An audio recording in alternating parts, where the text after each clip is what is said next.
आसान भाषा में। इन बच्चों के लिए हम पेड़, पानी और ये जो ग्लेशियर बचा रहे हैं? मैं तो कहता हूँ ग्लेशियर को पिघल जाने दीजिए, डूब के मर जाएंगे। Hello guys, welcome to my class. आज हम पढ़ने वाले हैं numericals on Coulomb's law. Right, थोड़ा सा ओवरव्यू दूंगा मैं, लेकिन उससे पहले इंट्रोडक्शन। राइट, सो अगर आपने अभी तक हमारा चैनल सब्सक्राइब नहीं किया है तो भूलिएगा मत, अभी जाके हमारा चैनल सब्सक्राइब करें and please press the bell icon also, so that जब भी हमारी वीडियोस आए आपको उसका नोटिफिकेशन तो जरूर मिल जाना चाहिए, जिससे आप हमारी क्लास देख पाए। राइट, चलिए, सो थोड़ा सा ओवरव्यू लेते हैं। क्या है, क्या क्या चीजें हमने अभी तक पढ़ी हैं। लास्ट क्लास में हमने कूलम्स लॉ के रिलेशन में काफी ज्यादा इंपॉर्टेंट चीजें देखी थी जो आपको पता होनी चाहिए। राइट, क्या क्या चीजें देखी थी, थोड़ा सा जल्दी से ओवरव्यू ले लेते हैं, जिससे आप लोगों को आज की क्लास समझने में कोई भी परेशानी ना हो।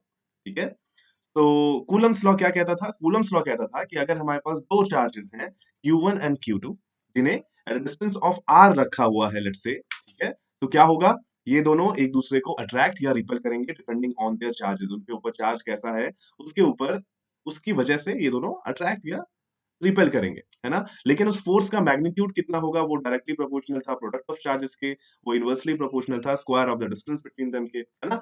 एंड देन हमने फाइनली जो फोर्स निकाला था वो था k q1 q2 by r square. Now what was this k? This k was called Coulomb's constant and ये डिपेंड करेगा आपके मीडियम पे। ठीक है, और k की वैल्यू आप कैसे रिप्रेजेंट कर सकते हैं? आप इसको 1/4 पाई एप्सिलॉन नॉट भी बोल सकते हैं if the charges are placed in vacuum. अगर वैक्यूम में नहीं है तो एप्सिलॉन नॉट की जगह एप्सिलॉन आएगा, which is permittivity of the medium. और क्या देखा था? परमिटिविटी जितना ज्यादा होगा, net force on the charges उतना ही कम हो जाएगा। राइट, क्योंकि परमिटिविटी का क्या मतलब होता है? जैसे ही जितनी ज्यादा, देखिए हमने नेक्स्ट पेज में देखा था, अगर परमिटिविटी ज्यादा है इसका मतलब मीडियम पोलराइज ज्यादा हो जाएगा, और पोलराइज हो जाने की वजह से वो एक अपोजिट इलेक्ट्रिक फील्ड क्रिएट हो जाता है इंडक्शन की वजह से, और नेट फोर्स कम हो जाएगा, है ना। लेकिन एक इंपॉर्टेंट पॉइंट था कि चार्जेस एक दूसरे पे अभी भी उतना ही फोर्स लगा रहे हैं। राइट, चार्जेस अभी तक एक दूसरे पे उतना ही फोर्स लगा रहे हैं, नेट फोर्स केवल कम हो जाता है ना। फिर हमने देखा था कि कैसे electric force action reaction pair होते हैं, equal and opposite as per Newton's third law. ये सेंट्रल फोर्स होता है electrostatic force because it acts along the line joining the centres. ठीक है, प्रिंसिपल ऑफ सुपरपोजिशन हमने देखा था, जिसमें देखा था कि किसी भी चार्ज पे अगर कोई फोर्स लग रहा है, कोई सेकंड चार्ज उस पे लगा रहा है, तो वो किसी थर्ड चार्ज के इंडिपेंडेंट होगा। या इन अदर वर्ड्स में इसको बोल सकता हूं कि net force on any particular charge will be equal to sum of forces on it because of all the other charges around it. ठीक है, तो ये सारी चीजें हमने देखी थी प्रिंसिपल ऑफ सुपरपोजिशन में। फिर हमने देखा था कि कैसे जो हमारा इलेक्ट्रोस्टैटिक फोर्स है वो कंजर्वेटिव इन नेचर होता है, it's work depends only on the initial and final positions. ठीक है, ये सारी चीजें क्लियर थी। और क्या देखा था हमने? हमने इसका वेक्टर फॉर्म देखा था। ये देखिए, आपको यहाँ पे स्क्रीन पे दिख रहा होगा कि वेक्टर फॉर्म कुछ इस तरीके का होता है। चलिए, फिर लिमिटेशंस हमने देखी थी। इसकी लिमिटेशंस में क्या था कि ये सिर्फ पॉइंट चार्जेस पे एप्लीकेबल होगा, आप डायरेक्टली इसको एक्सटेंडेड बॉडीज पे नहीं लगा सकते। किसी को कोई डाउट? किसी को कोई डाउट यहाँ पे तो नहीं होगा, राइट। एंड दूसरा था कि ये 10⁻⁻15 मीटर्स के बीच में तो अप्लाई ही नहीं हो सकता, क्योंकि उस समय हमारे स्ट्रॉन्ग न्यूक्लियर फोर्सेस एग्जिस्टेंस में आ जाते हैं। फिर हमने इसको डाइलेक्ट्रिक मीडियम में देखा। आप प्लीज पुराना वीडियो देख लीजिएगा, थोड़ा और क्लियर हो जाएगा। आज के हमारे जो टॉपिक्स हैं वो हैं, हम कुछ बेसिक न्यूमेरिकल्स करने वाले हैं कूलम्स लॉ पे। ठीक है, सो स्टार्ट करते हैं न्यूमेरिकल्स ऑन कूलम्स लॉ। देखिए, फर्स्ट क्वेश्चन आपके सामने क्या बोल रहा है? The first question is telling कि we have 2 point charges plus Q and plus 4Q। हमारे सामने 2 पॉइंट चार्जेस हैं, एक प्लस Q और दूसरा प्लस 4Q, दोनों पॉजिटिव है। इन दोनों को L डिस्टेंस अपार्ट रखा हुआ है। तो सबसे पहले तो मैं यहाँ पे चार्जेस बना दूं। राइट, मान लेता हूं ये वाला जो मेरा चार्ज है ये प्लस Q है, राइट। और एक दूसरा चार्ज मैं यहाँ पे बना देता हूं, मान लेता हूं ये कौन सा है, ये है प्लस 4Q है। इन दोनों के बीच का सेपरेशन कितना गिवन है क्वेश्चन में? इन दोनों के बीच का सेपरेशन गिवन है L। तो मैं यहाँ पे इन दोनों के बीच का सेपरेशन L ड्रॉ कर देता हूं।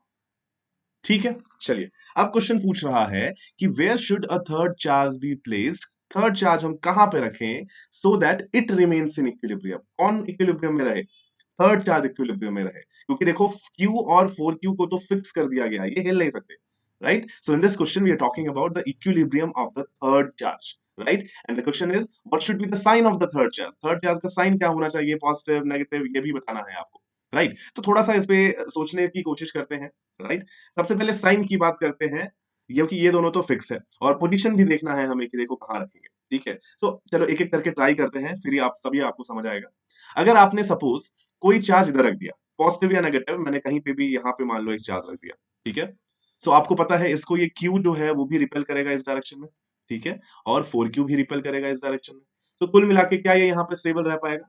नहीं रह पाएगा, राइट। तो यहाँ तो आप इसको नहीं रख सकते। सिमिलरली अगर आप नेगेटिव चार्ज भी यहाँ पे रखते हैं, तो भी क्या होगा, ये दोनों पॉजिटिव चार्जेस उसको अपनी तरफ अट्रैक्ट करेंगे, तो वो रश पे तो नहीं रह पाएगा। यहाँ पे सपोज आपने नेगेटिव चार्ज भी रखा हो, राइट, तो ये प्लस क्यू भी उसको अट्रैक्ट करेगा और प्लस 4q भी उसको अट्रैक्ट करेगा, तो भी ये रश पे नहीं रह पाएगा। सो कुल मिला के लेफ्ट हैंड साइड में आप कोई भी चार्ज नहीं रख सकते, चाहे वो पॉजिटिव हो या नेगेटिव हो, ठीक है। राइट हैंड साइड रख के देखते हैं, चलिए एक एक करके आपको एक बार समझना है, फिर बाद में आपको ये चीजें खुद ही समझ आने लगेंगी, है ना, कहाँ रखना है कहाँ नहीं रखना है। फर्स्ट टाइम है इसलिए मैं आपको हर जगह प्लेस करके बता रहा हूँ। सिमिलरली आप यहाँ पे कोई पॉजिटिव चार्ज रखेंगे तो भी दोनों इसको रिपेल करेंगे, नहीं रह सकता। नेगेटिव चार्ज रखेंगे तो दोनों इसको अट्रैक्ट करेंगे, नहीं रह सकता, है ना। सो आप लेफ्ट और राइट में इन दोनों चार्जेस के तो कोई भी पॉजिटिव या नेगेटिव चार्ज रख ही नहीं सकते, ठीक है। कहाँ रख सकते हैं ये देखो, अगर हमने कोई चार्ज इन दोनों के बीच में कहीं पे रखा, ठीक है, मान लेता हूं कि मैंने कोई चार्ज यहाँ पे रख दिया, ये मेरा चार्ज है, ठीक है। एट अ डिस्टेंस ऑफ कितना ले लें, at a distance of x ले लेते हैं हम, ठीक है। सो ये डिस्टेंस मान लेते हैं x है, और ये डिस्टेंस कितना हो जाएगा, l माइनस एक्स। तो यहाँ पे हम रख सकते हैं या नहीं, पहले तो आप ये चेक कीजिए, ठीक है। देखिए तो यहाँ पे अगर हमने कोई सा चार्ज रखा है तो क्या होगा, ये q इसको मान लेते हैं पॉजिटिव चार्ज, राइट। सो ये पॉजिटिव चार्ज पे ये स्मॉल q इसको इधर रिपेल करेगा, right, let's say by a force of F1, and ये 4q इसको इधर रिपेल करेगा, let's say by a force of F2। So अगर कोई ऐसी पोजीशन हो जहां पे ये F1 और F2 इक्वल हो जाए, तो हमारा ये बीच वाला पॉइंट, बीच वाला चार्ज स्टेबल रह सकता है इक्विलिब्रियम में, है ना, इक्विलिब्रियम में रह सकता है, राइट। अगर ये पॉजिटिव की जगह नेगेटिव चार्ज भी हो, तो किस तरीके के फोर्सेस लग रहे होंगे इस पे। इसको थोड़ा सा मैं इरेज कर देता हूँ बाकी चीजों को, तो आपको थोड़ा ज्यादा क्लियर समझ आना चाहिए, है ना। सो ये सारी चीजें अब इरेज कर देते हैं, चलो ठीक है। इतना तो पता चल गया ना हमें कि हम इसको लेफ्ट या राइट में तो नहीं प्लेस कर सकते, जब भी प्लेस करेंगे आप इन दोनों के बीच में कहीं पर रखेंगे। सो मान लेते हैं कि ये जो चार्ज है जो हमने रखा है ये नेगेटिव चार्ज भी हुआ, तो क्या होगा, ये दोनों अब इसको अट्रैक्ट करेंगे। मान लेते हैं जो स्मॉल क्यू है वो इसको F1 से अट्रैक्ट करेगा और 4q इसको F2 से अट्रैक्ट करेगा। सो ऐसी कोई पोजीशन जहां पे ये F1 और F2 इक्वल हो जाए, तो ये नेगेटिव चार्ज भी यहाँ पे इक्विलिब्रियम में रह पाएगा, राइट। सो एक चीज तो समझ आ गई हमें, जिसका मैं यहाँ पे नोट लिख देता हूँ कि charge can be either positive और negative, but it should be placed somewhere between the line connecting these two charges in order to stay at equilibrium, है ना। सो यहाँ पे मैं एक कमेंट लिख देता हूँ कि charge, third charge can B positive or negative, but it should be placed, जो भी आपको डाउट हो आप मुझे यहाँ पे कमेंट सेक्शन में बताएंगे, है ना, but it should be placed between q and 4q along the line joining their center, है ना, along the line joining their center, ये ठीक है। तब जाके ये दोनों ये फाइनली जो बीच वाला चार्ज होगा वो हमारा कैसे रहेगा, वो इक्विलिब्रियम में रह सकता है। तो ऐसा करते हैं कि हमने बीच में कौन सा चार्ज रखा है, बीच में हमने कोई क्यू चार्ज रखा है, उसकी मैग्नीट्यूड की बात कर रहा हूं मैं, चाहे वो पॉजिटिव हो या वो नेगेटिव हो, लेकिन हम टेकिंग ओनली द मैग्नीट्यूड की मान लेते हैं कि मैंने बीच में कोई कैपिटल क्यू चार्ज रख दिया है जो कि at a distance of x है स्मॉल क्यू से, and at a distance L minus x हो जाएगा ऑब्वियसली 4q से। अच्छा आप यहाँ पे खुद से सोच के भी बता सकते हैं कि देखिए ये जो हमें बीच वाला चार्ज रखना है वो किसके करीब होना चाहिए, हमें क्या फोर्स बैलेंस करना है, और हमें पता है कि force is directly proportional to the product of charges and inversely proportional to the square of distance between them, right. अब देखिए ये वाला जो चार्ज है वो आपका स्मॉलर इन मैग्नीट्यूड है, राइट। तो अगर यहाँ पे मान लीजिए नेगेटिव चार्ज ही है बीच में, सो ये जो इसको अट्रैक्टिव फोर्स लगा रहा होगा उसका मैग्नीट्यूड कम होगा क्योंकि इसका क्यू छोटा है, ये वाला क्यू छोटा है, राइट। लेकिन अगर 4q है, इसका मैग्नीट्यूड ही ज्यादा है, सो ये ऑब्वियसली ज्यादा पुलिंग फोर्स लगाएगा। तो अगर आपको ये दोनों के पुलिंग फोर्सेस बीच वाले चार्ज पे इक्वल चाहिए, अगर if you want F1 to be equal to F2, तो ऑब्वियसली जो आप बीच में चार्ज रखेंगे वो किसके करीब होना चाहिए, वो छोटे वाले चार्ज के करीब होना चाहिए, जिससे बैलेंस हो पाए। अगर आप 4q के पास रख देंगे ये वाला चार्ज, तो क्या होगा, इसका मैग्नीट्यूड भी ज्यादा है और आपने डिस्टेंस भी कम कर दिया, तो कुल मिला के फोर्स ऑफ अट्रैक्शन बहुत ज्यादा हो जाएगा, ये बेचारा छोटा सा क्यू उसको कैसे कर पाएगा बैलेंस, राइट। सो आपको जो मेन चार्ज डालना है बीच में, चाहे वो पॉजिटिव हो चाहे वो नेगेटिव हो, आपको हमेशा स्मॉलर चार्ज के पास में ही डालना पड़ेगा। ये चीज क्लियर हो गई होगी आपको, राइट। अब ये स्मॉलर चार्ज के कितनी दूर रखेंगे ये निकालने की तो अभी हम कोशिश करेंगे, और बीच वाले चार्ज का मैग्नीट्यूड कितना होना चाहिए ये भी हम निकालेंगे, ठीक है। सो एक और कमेंट यहाँ पे मुझे लिख देना चाहिए ना कि the charge should be placed near the smaller charge, ठीक है। वो भी एक यहाँ पे कमेंट लिख देते हैं हम लोग। यहाँ पे लिख देता हूं मैं कमेंट कि third charge should be placed should be placed near q which is the smaller charge, ठीक है। कोई डाउट इसमें आप लोगों को? प्लीज मुझे कमेंट करके आप लोग बताते रहिएगा, कोई भी अगर डाउट हो आप लोगों को, ठीक है। आई होप ये सारी चीजें आपको क्लियर हो गई होंगी। तो चलिए निकालने की कोशिश करते हैं कि आखिर ये डिस्टेंस x कितना होगा। कैसे निकालेंगे? कूलम्स लॉ हमें पता है, ठीक है। सो देखिए, x दूरी पे हमने ये पॉइंट रख दिया है, ठीक है, ये चार्ज रख दिया है जिसका हमने मैग्नीट्यूड लिया है q, ठीक है। सो इस पे स्मॉल q कितना फोर्स लगा रहा होगा,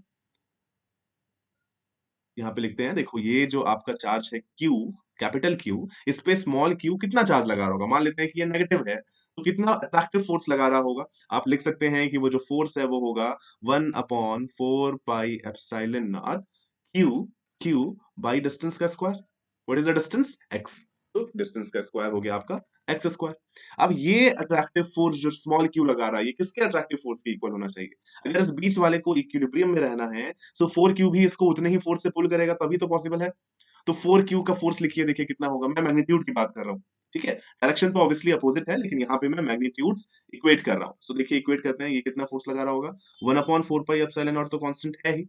then product of charges, so capital Q into 4q, multiply करते हैं capital Q into 4q divided by what is the distance, l minus X. तो l माइनस एक्स का स्क्वायर।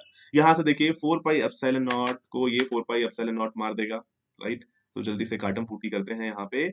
ये 4πε0 को ये 4πε0 ने कैंसिल किया। इस Q ने इस Q और इस Q को कैंसिल किया, ठीक है।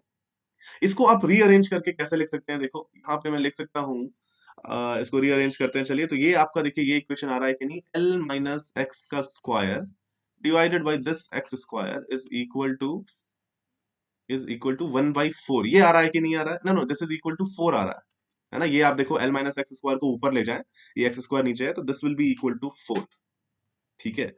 जो यहाँ पे डिस्क्रिपेंसीज हैं इसको इरेज कर देता हूँ जिससे कोई कंफ्यूजन ना हो। यहाँ पे बस 4 लिख देता हूँ मैं। यहाँ पे किसी को कोई परेशानी नहीं हुई होगी, राइट। अब ऐसा करते हैं, दोनों तरफ जो आप स्क्वायर टर्म्स हैं इसको आप दोनों तरफ अंडर रूट ले लीजिए। तो आपके पास जो इक्वेशन बन के आएगी वो इक्वेशन क्या बन के आ रही है, देखो ये हो जाएगा l minus x divided by x is equal to 2, ठीक है। और सिंप्लीफाई करें इसको, so this is l minus x is equal to 2x, या मैं बोल सकता हूं that l is equal to 3x, या x is equal to l/3। इसमें किसी को कोई भी परेशानी? x जो है वो हमारा l/3 के इक्वल हो गया है। इसको जरा हमें ब्रैकेट्स में डाल देना चाहिए, ये इंपॉर्टेंट है, राइट। सो क्या पता लगा कि जो जो हमारा बीच वाला चार्ज है वो स्मॉलर q से कितनी दूरी पे होना चाहिए, कितनी दूरी पे? अगर टोटल डिस्टेंस l है तो l/3 डिस्टेंस, ये जो x आपका आ रहा है वो कितना आ रहा है, l/3, ठीक है। सो बचा हुआ ऑब्वियसली आपका 2l/3। सो ये आपको समझ आ गया कि ऑब्वियसली हमारा रिजल्ट भी यही आ रहा है जैसा हमने सोचा। सो जिस तरीके से हमने यहाँ पे सोचा था कि third charge should be place near the smaller charge, वही देखिए हमारा रिजल्ट भी यहाँ पे वही शो कर रहा है, ठीक है। अब क्वेश्चन का एक और पार्ट था कि अच्छा चार्ज का मैग्नीट्यूड तो पूछा ही नहीं है, राइट। तो चार्ज का मैग्नीट्यूड की जरूरत है क्या, आप बताइए। यहाँ पे ये जो प्लस क्यू है, ये प्लस क्यू किसी भी मैग्नीट्यूड का होगा तो भी ये यहाँ पे रेस्ट पे रहेगा कि नहीं रहेगा? ये आप यहाँ पे मुझे बताइए। इस चार्ज, ये दोनों तो फिक्स्ड है, देखो ये Q और 4Q तो फिक्स्ड है, और ये जो कैपिटल Q है ये आप किसी भी मैग्नीट्यूड का रख दें, देखिए वो तो यहाँ पे कैंसिल हो गया जब हमने फोर्स इक्वेट किया, राइट। तो इससे हमें ये पता लगता है कि अगर आप इस कैपिटल Q का कुछ भी वैल्यू लें तो भी अगर ये डिस्टेंस l/3 होगा स्मॉल q से, तो वो रेस्ट पे रहेगा। सो आई होप आपको ये वाला तो बिल्कुल अच्छे से समझ आया होगा। इसी टाइप का एक और क्वेश्चन करते हैं, ठीक है। वो क्वेश्चन देखिए क्या है। ये क्वेश्चन समझ आया जल्दी से तो हैंड्स अप कर दीजिए, ऐसे सबको समझ आ गया? चलिए, सो नेक्स्ट पे मूव ऑन करते हैं। देखिए नेक्स्ट क्वेश्चन भी बिल्कुल ऐसा ही है, लेकिन कुछ डिफरेंस है जो कि काफी इंपॉर्टेंट डिफरेंस है। क्या है वो डिफरेंस? क्वेश्चन में गिवन है कि we have 2 point charges plus Q and plus 4Q। ये फिर से वैसा ही है बिल्कुल, राइट। इन दोनों को डिस्टेंस L अपार्ट प्लेस किया गया है, राइट। पिछले क्वेश्चन में क्या था? पिछले क्वेश्चन में यहाँ पे फिक्स्ड लिखा हुआ था, राइट। यहाँ पे इन्हें हमने प्लेस किया है। प्लेस करने का क्या मतलब है कि अब ये फ्री है मूव करने के लिए, ये दोनों भी मूव कर सकते हैं। सो यहाँ पे मैं एक बार फाइनली लिख देता हूं कि they are free to move. In this case they are free to move, मतलब 4Q और Q ये दोनों भी अब मूवमेंट इनका भी हो सकता है, राइट। पूछा गया है कि where should a third charge be placed so that the entire system remains in equilibrium. ये भी इंपॉर्टेंट पॉइंट है।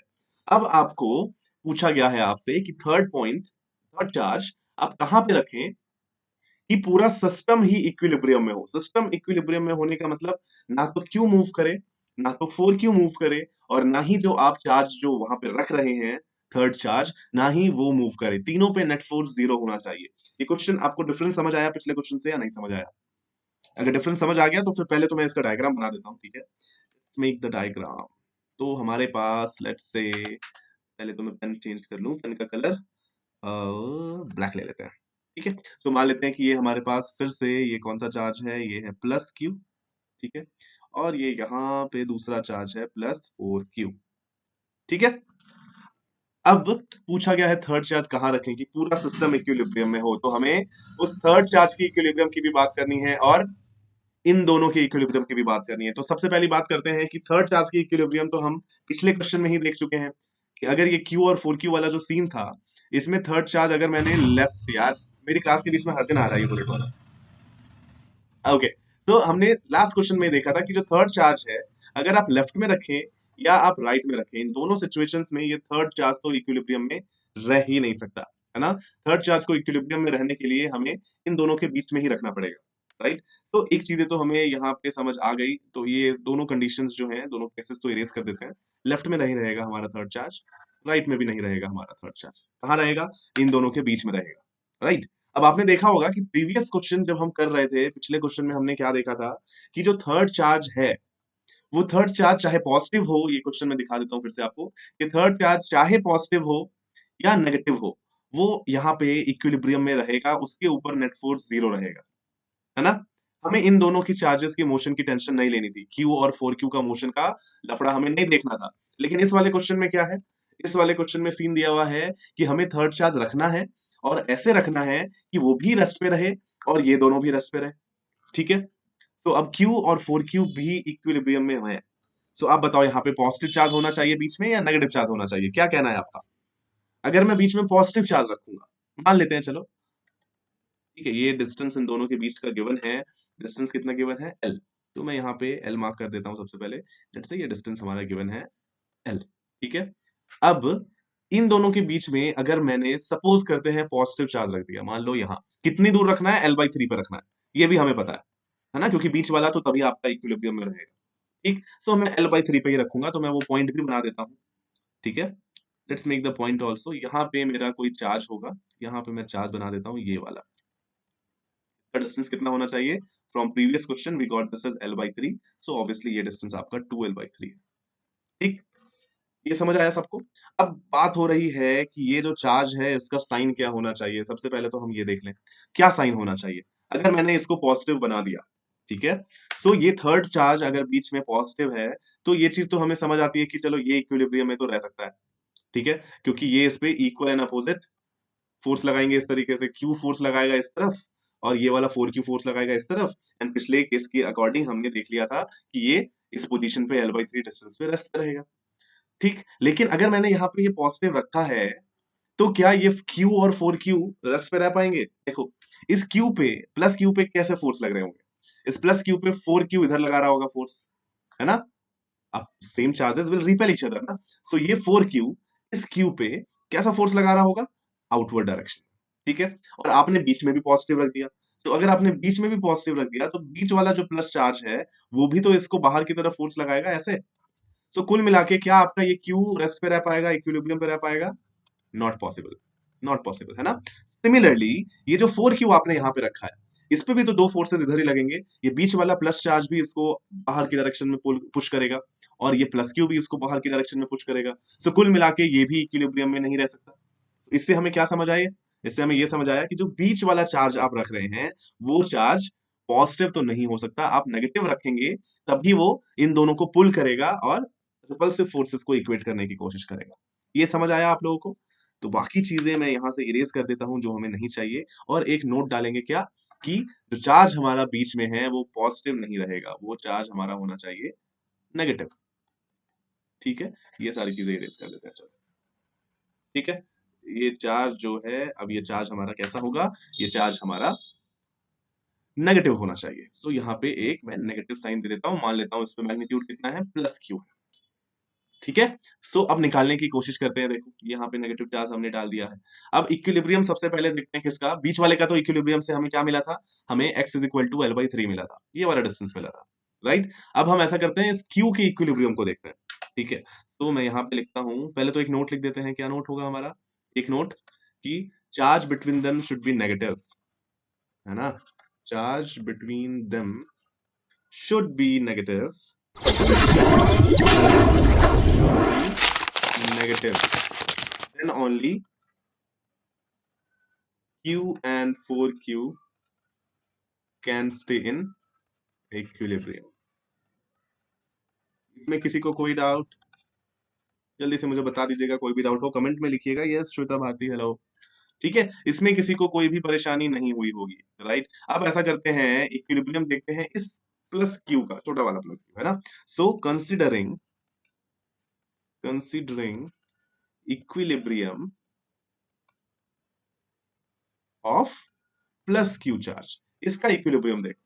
ठीक है, कैसे देखेंगे भाई इसका इक्विलिब्रियम? तो इसके हम फोर्स का मैग्नीट्यूड दोनों तरफ से जीरो जीरो मतलब इक्वल इक्वेट कर देते हैं, नेट फोर्स जीरो इक्वेट करते हैं यहाँ पे। देखो, सो ये जो प्लस क्यू है हमारा, ये छोटा वाला यहाँ पे, इस पे ये नेगेटिव कैपिटल क्यू किधर फोर्स लगाएगा? एक पुलिंग फोर्स लगा रहा होगा, राइट। उसका मैग्नीट्यूड कितना होगा? उसका मैग्नीट्यूड होगा 1/4πε0, दिस इज के।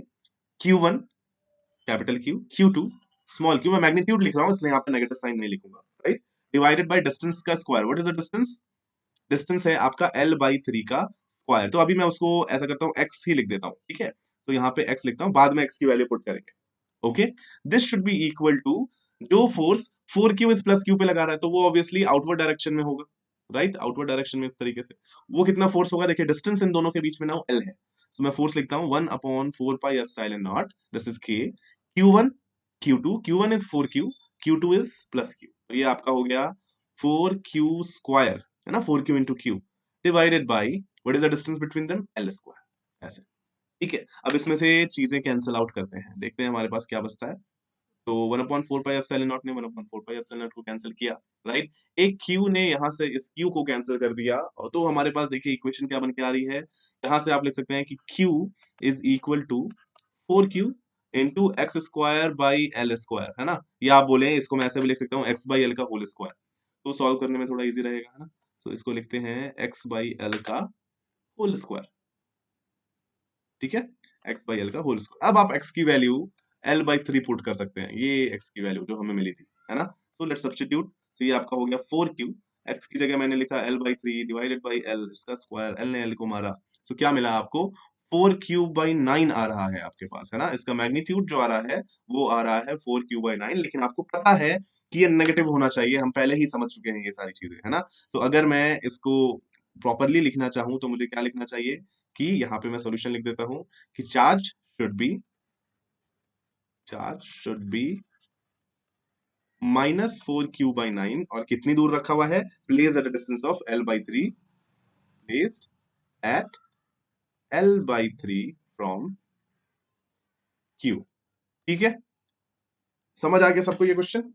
तो कुछ भी नहीं करना था। देखो यहाँ पे इस क्वेश्चन में और पिछले क्वेश्चन में बस आपको डिफरेंस समझाने के लिए मैंने दो क्वेश्चंस इस तरीके से फॉर्म किए, जिससे आपको दोनों चीजें समझ आए कि यहाँ पे इक्विलिब्रियम तीनों चीजों का था। पिछले केस में इक्विलिब्रियम सिर्फ और सिर्फ बीच वाले का रखा गया था, इसलिए साइन मैटर नहीं करता था, और यहाँ पे साइन मैटर करता है। ठीक है, चलिए वेरी गुड। सो एक और क्वेश्चन देख लेते हैं। देखिए क्या है, 3 charges of equal, and please once again I am repeating this thing, अगर आपने हमारा चैनल सब्सक्राइब नहीं किया है तो please subscribe to our YouTube channel and hit the bell icon.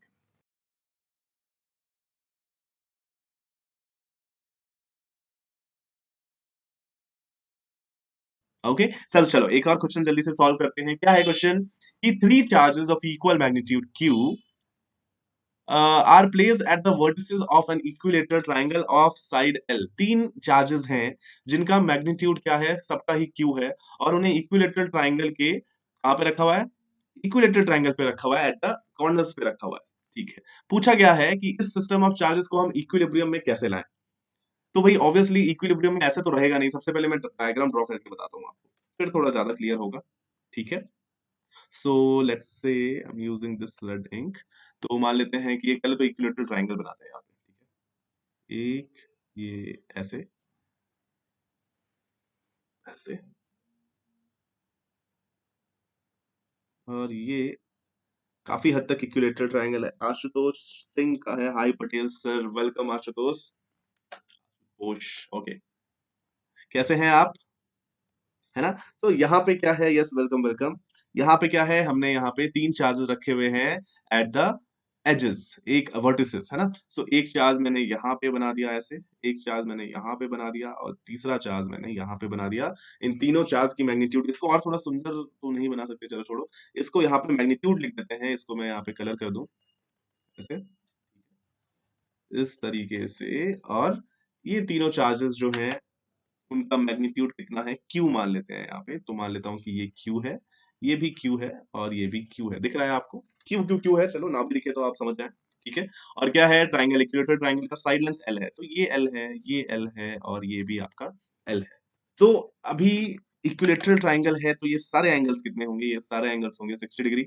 वो भी मार्क कर देते हैं, है ना। ये एंगल भी 60 डिग्री है, ये एंगल भी 60 डिग्री होगा ऑब्वियसली, एंड ये एंगल भी आपका 60 डिग्री है। ठीक है, सो आपको देखना है कि ये सारे चार्जेस इक्विलिब्रियम में कैसे रहेंगे।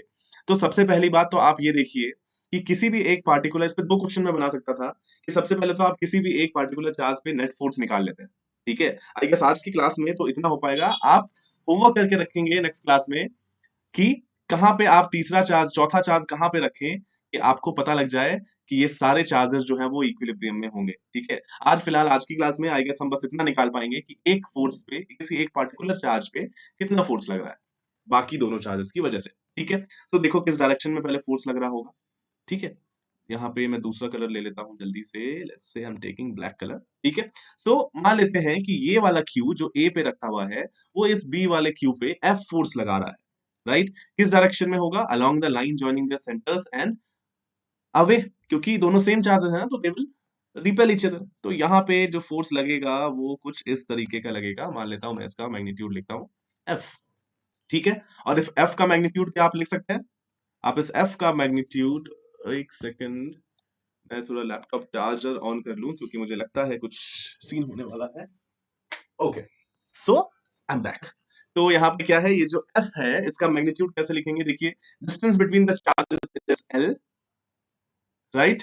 चार्जेस का मैग्नीट्यूड है क्यू एंड क्यू, तो आप जल्दी से यहाँ पे पुट करेंगे 1 अपॉन क्या बोल रहे हैं, intergalactic three charges in the geometry can not be in equilibrium. नहीं देखो, वैसे इक्विलिब्रियम में नहीं रहेगा, लेकिन हमें एक और चार्ज अगर मैं यहाँ पे रख दूं इसके वर्टिस पे, यहाँ पे एक मैं नेगेटिव चार्ज रख दूं कोई, ठीक है, तो इक्विलिब्रियम में रहेगा या नहीं रहेगा। आप सही बोल रहे हैं एकदम।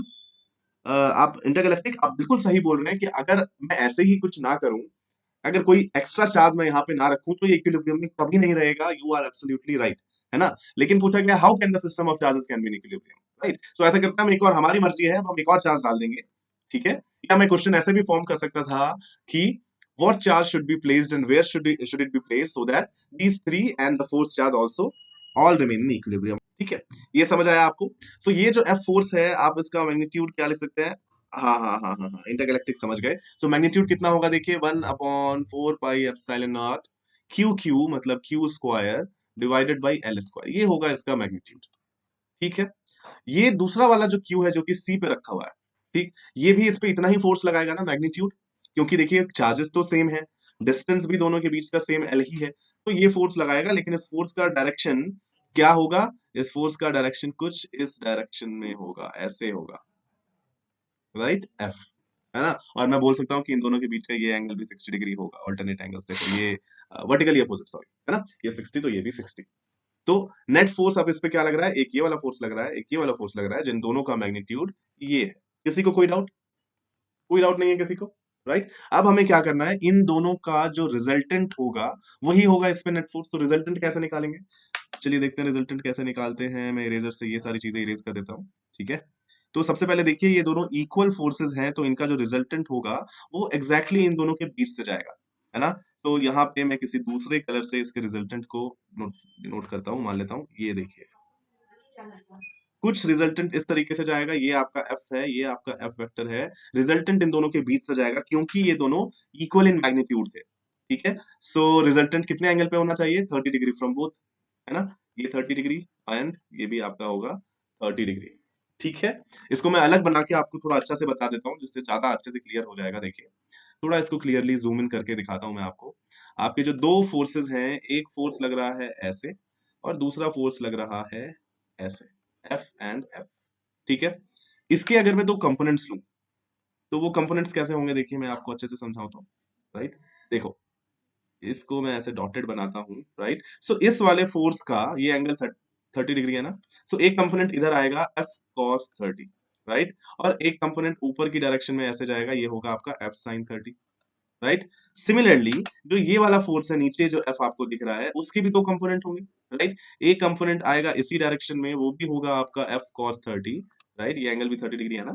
और एक फोर्स आपका इस डायरेक्शन में जाएगा, ये होगा आपका एफ साइन 30, राइट। तो आपको क्या दिख रहा है, देखिए ये एफ साइन 30 और ये एफ साइन 30 एक दूसरे को कैंसिल कर देंगे, राइट। ये एफ कॉस 30 और ये एफ कॉस 30 ये दोनों ऐड होके क्या बन जाएगा, 2f कॉस 30, है ना। सो ये जो फाइनल मैग्नीट्यूड है ये कितना है, 2f cos 30 डिग्री। बस आपको ये जल्दी से पुट कर देना है, ठीक है। तो ये यहाँ पे मैं पुट कर देता हूँ, तो ये तो हो गया नेट फोर्स, ठीक है। होमवर्क करके रखिए, नेक्स्ट क्लास में हम क्या देखेंगे, नेक्स्ट क्लास में हम देखेंगे कि बीच में कौन सा चार्ज रखें, Q, जिससे ये सब इक्विलिब्रियम में हो जाए, ठीक है। तो यहाँ पे बस पुट कर देना है आपको, पुट कीजिए, देखिए 2f की जगह मैं लिखूंगा 1/4 pi epsilon not Q square by L square, and cos 30 की वैल्यू कितनी होती है बताइए जल्दी से, cos 30 की वैल्यू होती है √3/2। सो यहाँ पे हो गया √3/2, इसको आप कैंसिल कर सकते हैं। सो ये वैल्यू आ गई आपके पास √3 Q square by L square divided by 4 pi epsilon, right. तो इसमें किसी को कोई भी डाउट नहीं होगा I guess. Ashu Kumar, yes, welcome Patel sir, अच्छा hello Patel sir, okay. Ashu and Ashutosh दोनों का सेम जैसा ही कमेंट है, hi Patel sir, hi Patel sir. So hello Ashu and Ashutosh. मैं आपको आंसर बता देता हूँ, चेक कर लीजिए, आंसर आना चाहिए आपका Q/√3, है ना। सो Q/√3 आंसर है इसका, क्योंकि आंसर मुझे पता है इसलिए बता रहा हूँ। Let's continue this question. So इस क्वेश्चन में हमसे पूछा गया था कि हम क्या करें कि ये तीनों चार्जेस जो हैं वो इक्विलिब्रियम में आ जाएं। तो ऑब्वियस सी बात है कि अगर आप कोई और चार्ज, चौथा चार्ज यहाँ पे यूज़ नहीं करेंगे तो ये तीनों चार्जेस कभी भी इक्विलिब्रियम में नहीं रह सकते हैं, बिकॉज ये तीनों एक दूसरे को रिपेल कर रहे हैं, राइट। एंड हमने अभी यहाँ पे निकाल के देखा कि अगर हम किसी एक चार्ज की बात करें तो उस पर जो नेट फोर्स लग रहा है, वो नेट फोर्स कितना लग रहा है, वो अलॉन्ग दिस लाइन लग रहा है। सबसे पहले 30 डिग्री के एंगल पे यहाँ पे हमें इस तरीके का दिख रहा है, और वो जो नेट फोर्स है वो है 2f cos 30, राइट। सो अगर हम इसकी वैल्यू निकालने की कोशिश करें तो वो हमने वैल्यू निकाली भी थी, फिर से देख लेते हैं। सो this is 2, f is how much, so q that means q square, right, divided by 4 pi epsilon not, right, l square into cos 30। cos 30 कितना होता है, √3/2, राइट। सो यहाँ से ये 2 और ये 2 कैंसिल हो जाएगा, एंड देन हम यहाँ पे देख सकते हैं कि ये जो वैल्यू है q square by 4 pi epsilon not into L square, ये क्या है, ये f की वैल्यू है, राइट। अगर मैं किसी भी दो चार्जेस के बीच का फोर्स लिखूँ तो वो फोर्स जो हमारा है वो कितना है, k q1 q2 by L square, right. So k is 1/4 pi epsilon not, this is q square by L square. So इसी को मैं लिख सकता हूँ कि जो हमारा नेट फोर्स है किसी भी एक चार्ज पे, अगर मैं इस चार्ज की बात कर रहा हूँ यहाँ पे जो बी पे रखा हुआ है, तो वो कितना आ रहा है, वो आ रहा है √3 टाइम्स ऑफ एफ, राइट। सो अभी यहाँ पे देखिए, अगर हमें इस एक चार्ज बी को यहाँ पे रेस्ट पे रखना है, इक्विलिब्रियम पे रखना है, तो इसका मतलब इसके ऊपर नेट फोर्स 0 होना चाहिए। इसका मतलब हम इसके सेंट्रॉयड पे एक ऐसा चार्ज रखें जो कि ऑब्वियसली इस पे एक पुलिंग फोर्स लगाए अपोजिट डायरेक्शन में। तो पुलिंग फोर्स तो तभी लगेगा जब हम सेंटर पे क्या रखेंगे, एक नेगेटिव चार्ज रखेंगे, एक अपोजिट चार्ज रखेंगे। तो साइन तो हमारा यहाँ पे क्लियर था। अब वो मैग्नीट्यूड कितना होगा उस चार्ज का, वो निकालने की कोशिश करते हैं, राइट। सो यहाँ पे देखिए, अगर मैं यहाँ पे ये ट्राइंगल बनाऊँ तो कुछ इस तरीके से ये हमारा ट्राइंगल है, ये एंगल है 90 डिग्री, राइट, ये एंगल है 30 degree, this length is L/2, हमें निकालना है ये लेंथ x, राइट। सो इस ट्राइंगल में अगर मैं लिखूँ cos 30 की value, right, so cos 30 will be equal to base by hypotenuse, base है L/2 and hypotenuse is x। cos 30 की वैल्यू कितनी होती है? cos 30 की वैल्यू होती है √3/2, so I can write that √3/2 is equal to L/2 into X. तो यहाँ से हमारे पास जो x की वैल्यू आ रही है वो आ रही है L/√3, राइट। सो अब हम निकाल सकते हैं कि सेंटर पे जो नेगेटिव चार्ज रखा हुआ है वो इस पर कितना फोर्स लगाएगा, राइट। तो कितना फोर्स लगाएगा ये मैं थोड़ा यहाँ पे ऊपर लिख देता हूँ, लेट से मैं इसको यहाँ पे लिख देता हूँ, राइट। सो वो फोर्स होगा 1/4πε0, राइट। Q1 Q2 मान लेता हूँ मैं कि वो जो चार्ज है वो कैपिटल Q है, सो capital Q into Q divided by distance का स्क्वायर, मतलब L/√3 का square. So this will B L square नीचे आ जाएगा एंड ये √3 का स्क्वायर ऊपर चले जाएगा 3। और ये फोर्स किसके इक्वल होना चाहिए? ये √3F के इक्वल होना चाहिए, तभी तो इसका नेट फोर्स 0 होगा। तो मैं इसको इक्वल कर दूंगा √3 टाइम्स F के। और F कितना था? F हमने यहाँ पे ऑलरेडी लिखा हुआ है, वो मैं यहाँ पे फिर से लिख देता हूँ। This is 1/4πε0 Q² L। जो चीज़ें हमारी कैंसिल हो रही हैं वो चीज़ें हम कैंसिल कर देते हैं, राइट। Q यहाँ से ये Q कैंसिल हो गया, L² भी कैंसिल हो गया। सो यहाँ से ये √3, इसको हम लिख सकते हैं 3Q is equal to √3 times Q, right. या हम लिख सकते हैं that the value of capital Q is Q/√3, right. अब ऑब्वियस सी बात है ये जो साइन है वो नेगेटिव होगा, तो मैं यहाँ पे लिख सकता हूँ that this will B -Q/3। अब आप सोच रहे होंगे कि हमने इन तीनों चार्जेस जो यहाँ पे रखे हुए हैं इनके ऊपर तो नेट फोर्स 0 कर दिया, बट क्या जो चार्ज हमारा सेंट्रॉइड पे रखा गया है वो चार्ज इक्विलिब्रियम पे रहेगा? तो yes of course it will stay in equilibrium. क्यों? बिकॉज देखिए सेंट्रॉइड पे है तो उसके ऊपर नेट फोर्स 0 होना होगा, हो ही जाएगा अपने आप। बिकॉज देखिए तीनों फोर्सेस जो हैं वो इस तरीके से लग रहे होंगे, सेंटर पे नेगेटिव चार्ज है तो तीनों इसको अपनी तरफ अट्रैक्ट कर रहे होंगे इस तरीके के फोर्सेस से, और ये तीनों फोर्सेस बैलेंस कर रहे होंगे। इसका मतलब अगर हमने एक चार्ज रख दिया जिसका मैग्नीट्यूड है -Q/√3 at the centroid of this triangle which is an equilateral triangle, तो ये जो चारों हमारे जो चार्जेस हैं वो चारों ही इक्विलिब्रियम पे होंगे।